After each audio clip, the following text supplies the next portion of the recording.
Aaron, we're getting charged up. Episode 26. Episode 26. Welcome. He's Welcome. Chris. I'm Aaron. We're going to talk about the new, well, not really new, but the Protek Prodigy Quad AC charger. Yes. But really, it's going to be more of an in-depth on how to charge batteries, what is the proper procedures to follow, why do you want to balance, why do you want to put your LiPos in storage, why do you want to pick this charge rate over that charge rate. So we're going to get in depth on that. We're also going to talk about what else? Hobby grade and toy grade. That's the big one. That is the question today.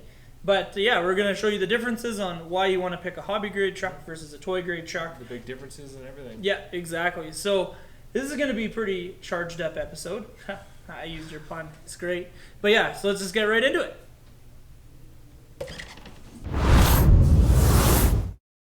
So what kind of batteries are you charging?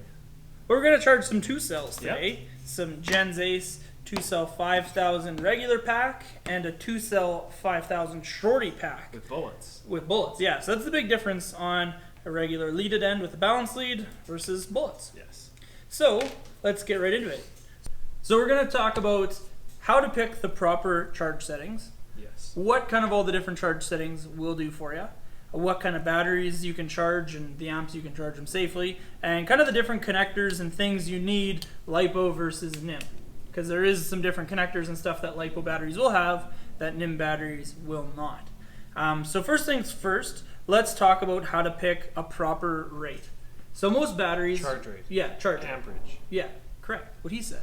So you might as well just take it over now because I feel like a jerk. If you're running a 5,000 mAh battery, you always want to do like a 5 amp. You're usually going to put a decimal spot after the first number, and that's going to be your maximum amperage to charge your battery at. Safely. Safely. Yeah.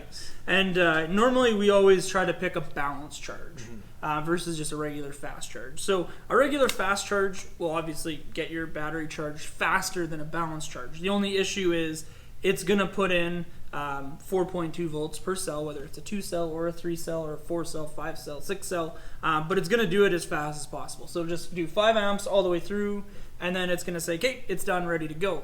The biggest thing about doing a balanced charge is those cells at the end will actually sit there and balance so they have perfect 4.2 volts per cell. Yeah. So that's usually what takes the longest. The advantage of doing a balanced charge is you are going to get more milliamps into your battery pack. And better battery life over the whole time using it. Yeah, your battery will like you a lot more Yes. because now the one cell isn't going to be less voltage than the others and drawing more of the others to balance it out during discharge rate. Exactly. So that was the biggest thing with a balanced charge. And like Chris said, 1C is a safe rate. Yeah. So like he said, just put a decimal between the first two numbers. So say this is a 5,000 milliamp battery. You want to make it 5.0 amps on your charger.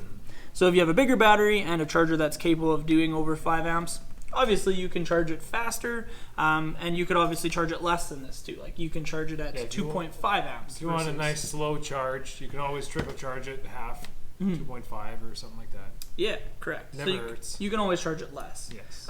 So let's get right into doing our settings on our charger. So let's charge this Gens Ace 5000 2-cell first and show you why this Prodigy charger is kind of cool. So on this charger, we're going to be on channel number 2 here, and it's already set up for LiPo storage, but obviously we are not going to want to store this battery. We want to actually charge it.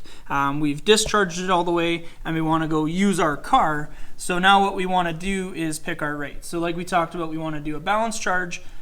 We can do 5 amps as a charge rate, and that's pretty safe. So let's go through here and set our stuff. So currently right now we don't want to do a storage. We want to go through the settings, and we don't want to do a discharge. We won't want to do a regular charge. We actually want to do a LiPo balance. So currently right now it's set for a 2S, which is 7.4 volts, and that's exactly what we're charging. But its capacity is 7,800 milliamps. So that's kind of the cool thing with this charger. When we go and hit our start button and go down to our capacity, when we decrease this number, you can follow the amp rate, and that's actually physically going down with the capacity of the battery. So if you ever really get confused on what amperage to charge your battery at, it's just setting it at 5,000. It's going to automatically go to 5 amps. Yeah, correct. So that's kind of a cool thing about these Prodigy Protek chargers. It kind of does everything for you. You don't really have to worry. But if your charger does not have this feature, always be sure to look at the milliamps of your battery and always know what a safe charge rate is. So like Chris said, put that decimal between the first two numbers. So now, always what I like to do while we're actually going to plug in the battery is always go red to red, black to black on the positive negative. And I always like to plug the balance lead in, and it will say 2S on the side of that balance lead.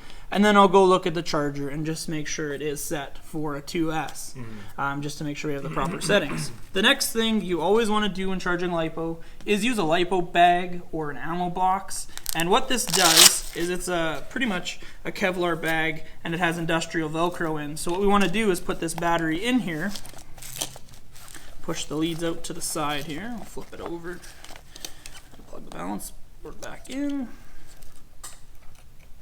and then lock this down with the leads coming out the side. So if you ever have a battery vent or go off on you, it's going to protect pretty much everything around it. It's still going to smoke and vent, but it's not going to shoot flames out of it. So light everything up. Yeah. We can put a couple links into the description down here about some LiPo fires and some other things that just are really bad that you don't want to happen. Comment below if you want to see a LiPo fire. Just let us know. Why must you always go to a LiPo fire? I'll do it. Don't recommend it. Just comment and be like, Chris, you're a jerk. Because we always talk about not doing LiPo fires. So don't do it. But yeah, it will be safe. So yeah, that's it. So now we have everything in our LiPo safe bag, all our connections hooked up. Now what we need to do is press and hold the start button, and it's going to make sure the battery's good, and it's going to ask, are you sure you want to charge that battery? Obviously we do. So this is what it's going to give us for a screen. So currently what it's going to say is LiPo 2S, the current amp rate it's charging at, current voltage of the total pack with all the cells that we're balancing it. In the middle here is time it's taken, and it'll also show you the milliamps it's putting into the batteries. You can also use the increase or decrease button here to show individual pack voltage. So currently, since we're only charging a 2-cell battery, it's only going to show us 2 cells. So that's going to be each individual cell's voltage as it's charging through its charge cycle. It's also, once you hit the increase again, it'll just go back to that main screen. So this is going to take, since it's only half charged, probably going to take about 40-45 minutes to charge this pack currently. So we can let this one off, because now we figured out what we need to do. So another thing, which is a little bit different on the LiPo batteries, is obviously you have 2 leads. So we kind of talked about the balance lead and kind of skipped right over it, right? Like on the NIM battery, you just have your main Traxxas or Deans or XT60. You're not going to have this little white balance plug. And what this guy is actually going to do is there is your positive for cell 1, your negative for cell 2, and then a ground for a common. So that's actually going to be what's telling this charger what each individual cell is for voltage. So that's something we kind of skipped over quickly. So we can put this battery to the side. Now, when we go to these Gens Ace batteries with the bullets, we sell these cool handy dandy little chargers, so you don't need this plug at all. You just plug pretty much everything into the charger like so, and into the battery. So it's a little bit quicker and easier, and quite a bit more tidy for space-wise. Plug them into the charger first. Correct. Not the battery. Correct, yeah. If you plug your battery in first, and then plug your charger in. There's a chance of it arcing when you touch the 2 terminals Correct, together. yeah. You'll make sparks when you do that. So, yeah. And that could blow up your battery. Correct, correct. So these ones you want to be a little bit more cautious, obviously. Positive into the positive, negative into the negative, and now this little guy right here is actually going to be doing our balance. So we sell these in stock for all these 2S or 3Ss, and we also sell them 4mm or 5mm bullets depending on your battery. So that's something cool we have. But this one is fully charged, so we actually want to put this battery in a storage mode. And what storage is going to do is only charge it to about 3.7 or 3.8 volts per cell. And that is the safe voltage you want to store your batteries at. Yes. Because I know you've had some batteries puff and swell because Yes, of not putting in storage. So if you want to leave your batteries, like what would you say, 2 weeks at most? Yeah, I'd say a week or more. Put them in storage. Yeah. So now on all these chargers, with it having the storage mode, it's actually gonna know if it needs to charge or discharge that battery. It's gonna look at the total pack voltage and say, hey, this battery is fully charged, I need to discharge it. So let's set up this storage charge here. So we're going to be on channel 4 now, and it's currently in LiPo storage for a 2S, but our capacity is a little bit high. It's at 7,800 milliamps again, but this is only a 5,000, so we can turn this down.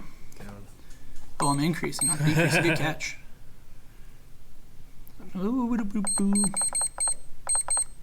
Okay, so it's set for LiPo storage 2S, 5,000 milliamp capacity, and it'll charge at 5 amps. So again, we want to put this in our LiPo bag. So put the leads out the side, close it up, and press and hold this start button here.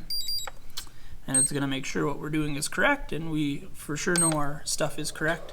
So now it is going to be charging this battery, because actually I did run this one. I got this wrong. So I did run this one, and it's 7 volts. So now when we look at it, it's got a little bit of ways to go to get that back up to 3.8 volts per cell. So after this is done, we'll just continue charging this and put this in storage. We'll turn it off because that fan is really loud. So now another thing, discharge is not very common on these LiPo batteries, but definitely a lot more common on NIMs. So why do you want to discharge and cycle like a NIM battery? So if you have a NIM battery that the life is kind of not as well as it used to be, you can put your NIM in charge-discharge, and what that'll do is that'll discharge the battery, then it'll recharge it, discharge again and recharge it, put the battery through a few cycles just to re-energize all the cells in it. Yeah, this is what it's trying to do, is match all the cell voltages so they're all equal, right? So that was one thing that some people get kind of confused on, like, why should I discharge it? So that's why you want to discharge an NIM battery. And normally on a discharge, most chargers will only allow like a 1 amp discharge, which is going to be more than enough because it's always just going to be constantly drawing that 1 amp. So that's usually a safe discharge rate. And then this charger will also have a cycles, so you can set how many cycles it'll do, charge, discharge, and what kind of rates for charging and discharging you can do. So always a safe number is about, you know, that 1C. So always put that decimal in between the first 2 numbers, and that's always a safe charge. And 1 amp is normally a pretty safe discharge. Oh, yeah. But yeah, that's kind of the walkthrough on this Prodigy 610 AC DC quad charger.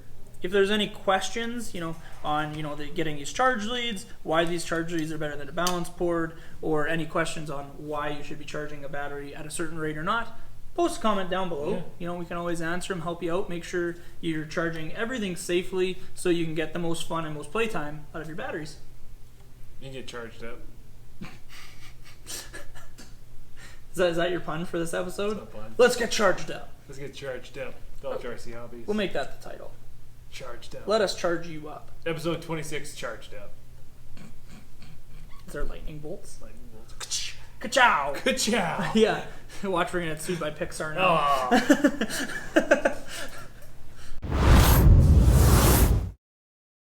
So, hobby grade and toy grade. What is the big difference? Over the next few episodes, we are going to go pick up a toy grade RC to kind of put through its paces, see how tough they really are, and we're going to compare them to one of our hobby grade RCs and really show you why the hobby grade is a better choice. Yeah, correct. Yeah, I think it's worth the money. Yeah, I think the best part is, like, we're going to actually show what's available for the toy grade stuff, what's available for the hobby grade stuff, and why you want to pick one versus the other. Yeah, exactly. We get this question a lot in store, and it's definitely a lot of people come in and say, like, why is your guys' stuff a little bit more expensive than what you can get from Walmart, Canadian Tire, places like that. And we're going to show you why the big advantage is going to an RC from a hobby store versus a toy grade stuff.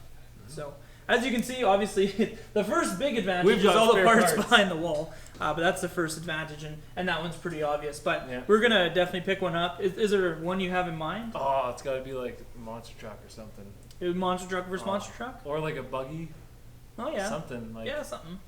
So yeah, over the We'll have next to check couple out a few stores. over and the see next what's couple out there. episodes, we'll definitely be talking about some different stuff, and you'll Yeah. be seeing some footage on our Facebook page and probably the Snapchat. Maybe we should Snapchat going to buy one. Yeah, Yeah, that'd be cool. that'd be good. But yeah, so don't forget to follow us on Snapchat at Ultra C Hobbies. But yeah, that's going to be something we're going to go over the next couple episodes, just because it will be pretty in depth. Oh, yeah. We're going to be taking some time and I want to really drive this thing. really break it. I want to really break it. Okay. I probably won't take long. I'm just gonna say that. Yeah, kind of wrecking it. Yeah. Kind of being a spoiler. So, but whatever. Or it might That's last a okay. long time. You never know. Yeah. But that's besides the point. So that was episode. What was this? 26. 26. Holy moly. Holy guacamole. We're getting old. We're Getting old with you, We're getting YouTube old. and Facebook. No, but yeah, that's episode 26. So Yes. thank you for watching. Make sure to like, comment, Comment, and and subscribe. Share it with all your friends on Facebook so they don't miss this action. Mm-hmm. And yeah, remember, post any questions down below if you have them on that battery segment, or what car we should buy Or if you want to see for a LiPo toy fire. grade. Same. No, LiPo fires are bad. Yeah, Bad, that's why it will Chris. be a contained area. Is it gonna be like one of those videos where it's like driver on a closed course? Yeah, we really But is it's the like- back alley. They're gonna find out where you live. It's Oh, not no. good. No, do not comment for a LiPo fire. That's bad. It's bad. Do not comment. But thank you for watching. Thank you. It's been a long road, and we appreciate all your support from the beginning. Yes. LiPo fires. Oh, you guys got them all riled up on this. I'm so pumped. I LiPo want fire. to let LiPo on fire and show you how dangerous it can be. I've done it once before. It's not very fun. So he wants to do it again. Just I for want you to guys. show you That's guys. how much Chris loves all of you that like, comment, subscribe, follow us, and have all the fun stuff with us. So thank you again. See you on the next episode. Have a great day.